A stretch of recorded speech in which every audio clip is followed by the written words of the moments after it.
अस्सलाम वालेकुम, मैं मोहम्मद इमरान। तुसीं देख रहे यूट्यूब चैनल इमरान टावरी। अलहमदुलिल्लाह शहर दे विच मौजूद हैं और शहर दे विच मौजूद हैं जदों ही तुसीं चक्कर लाना होवे, चक्कर दे दौरान किहड़ी चीज़ नूं चैक करना पौंदा और चूज़े नूं किहड़ी चीज़ चूज़े दी वेख के चलना पैंदा। अलहमदुलिल्लाह चूज़ा साडा वेखिए ठीक आ अलहमदुलिल्लाह, और हर एक चीज़ दा इनू वेखनी पैंदी है। हर एक चीज़ वेखांगे तो फिर ही चूज़े नूं असीं महसूस करांगे, क्योंकि चक्कर के दौरान यदि चूज़े की कंडीशन और चूज़े का वेट, क्या चूज़ा साडा किहड़े रुख वाले पासे कर रहा वा, साडा चूज़ा किहड़ी स्टेज वाले पासे जा रही वा, हर एक स्टेज नूं वेखना पैंदा वा। और इस टाइम तुसीं चैक करो कि कल्ला कल्ला चूज़ा वा।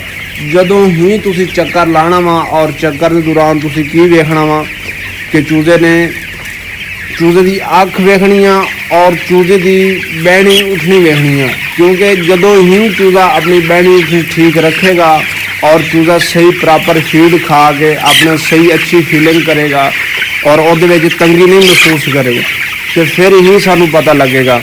क्योंकि जानवर जदों फीड खांदा वा और उहदे विच जदों पानी पीना वा और पानी पी के तो फिर बहना वा, तो फिर उत्थों ही पता चल जाता वा। हुण इहदे विच असीं की वेखना, दीवारां नाल जां पिलरां नाल, दीवारां नाल जां पिलरां, कोई भी थोड़ा चूज़ा मसले मसाइल होएगा और तुहानूं कित्थों पता चलेगा, जब दीवारां नाल जां पिलरां नाल चूज़ा खलोता नज़र आएगा और उहदे खलोवण नाल फिर तुसीं उत्थों गाइड करना वा कि क्या किहड़ा इहनूं मसला आ रहा वा, उत्थों ही सानू पता चलना वा। हुण इस टाइम तुसीं चैक करो अलहमदुलिल्लाह चूज़ा साडा ठीक आ और इस टाइम तो कोई नहीं। अगर तुसीं वेखोगे दीवारां नाल, अगर थोड़ा चूज़ा खलोंदा वा, अगर थोड़ा चूज़ा खलोंदा वा, फिर उन्होंने वेखो किहड़ी वजह तो खलोता वा जां साइजिंग उन्हें किहड़ी वजह तो कीती आ। अगर इकोलाई जिहड़ी आ वो आ जाए, इकोलाइज नाल काफ़ी सारी साइजिंग बन जाती है और जदों साइजिंग बनती आ फिर वो जानवर दे विच पेट ही पानी पै जाता वा।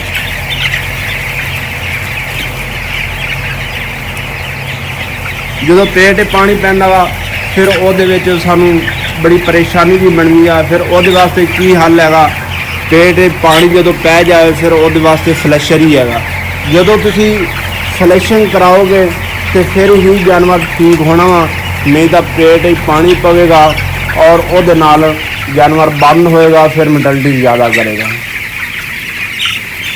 इसी वास्ते यदि हर एक चीज़ नूं वेखना पैंदा और हर एक चीज़ की यदि कल्ली कल्ली चीज़ का वाकिफ होना। जदों ही तुसीं चक्कर लाओगे, चक्कर के दौरान तुसीं इहनूं कल्ली कल्ली चीज़ यदि वेखांगे और वेख के तो फिर उस चीज़ की महसूस करांगे, क्योंकि अजकल जिहड़ा सीजन चल रहा सर्दियों का वा और दिने जिहड़ा वा नमी का तनासब कम होंदा वा और रात नूं जिहड़ा वा सर्दी ज़्यादा होंदी आ और सर्दी के वजह तो वेंटिलेशन का भी थोड़ा सा मसला चलता पिया।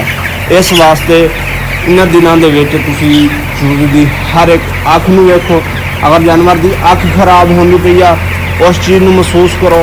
अगर अख खराब होंदी पई आ तो उहदे वास्ते की तुसीं चलाना चाहिदा वा, अलरमन चलाओ, मंथोल चलाओ और उस जानवर की वेखो अख किहड़ी वजह तो खराब हो रही है। क्या साडे शहर दे विच गैस तो नहीं, और गैस होवे तो फिर भी जानवर की अखां जिहड़ियां खराब होणगियां और साह दी नाली जिहड़ी आ वो रैड होएगी, साह की थोड़ी तंगी होएगी। वो क्यों होएगी? क्योंकि थोड़ी वेंटिलेशन ठीक नहीं और शैड दे विच गैस बन गई है और गैस की वजह तो जिहड़ा वा थोड़ी परेशानी बन गई है और यदी वजह तो ही थोड़ी वेंटिलेशन थोड़ी खराब होंदी आ और उसकी वजह तो ही अखां तो जिहड़ियां वा वो खराब होणगियां। जदों थोड़ी अखां खराब होणगियां उदों फिर मसले मसाइल वाले पासे भी जाएगा। और चक्कर के दौरान हर एक चीज़ नूं वेखना पैंदा वा। चक्कर के दौरान क्या थोड़ियां वाटर लाइनां ठीक ने, इन्हां पानी ठीक आ रही है, फीड लाइनां ठीक है, क्या सारी चूज़ा फीड ठीक खा रही वा। इसी तरीके चक्कर के दौरान हर एक चीज़ तो वाकिफ होना चाहिए वा, हर एक चीज़ पर नज़र होनी चाहिए।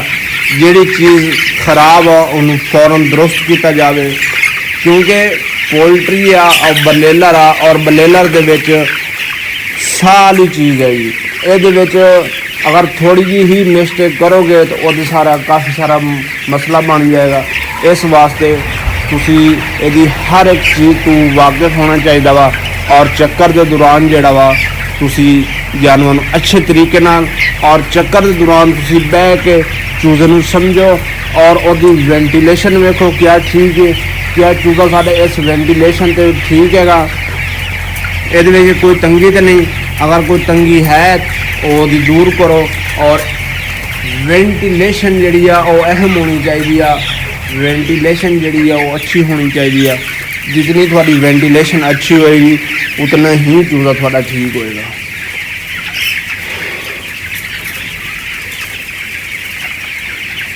अगर थोड़ा चूजा दीवारां नाल या पिलरां नाल खड़ा होंदा वा, अखा मीट के खड़ा होंदा वा, और उन्होंने वेखो क्या वो चूजे नूं मैकोप्लाज्मत ने या इकोलाइट ने या उस चूजे नूं साल्मोनीला ने, अगर ये चीज़ां हैं तो फिर वो वास्ते मेडिसन चलाओ।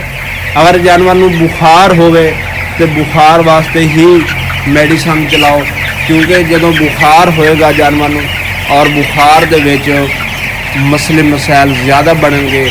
सब तो जरूरी जड़ा वा वो सानू बुखार वास्ते मेडिसन चलानी चाहिए। और जदों थोड़ा जानवर का बुखार टुट जाएगा फिर तुसी जिहड़ी भी एंटीबायोटिक चलाओगे वही काम करेगी, क्योंकि जब तक थोड़ा जानवर का बुखार नहीं टुटेगा ये तो नहीं कोई भी मेडिसन जिहड़ी है थोड़ी काम ना करेगी।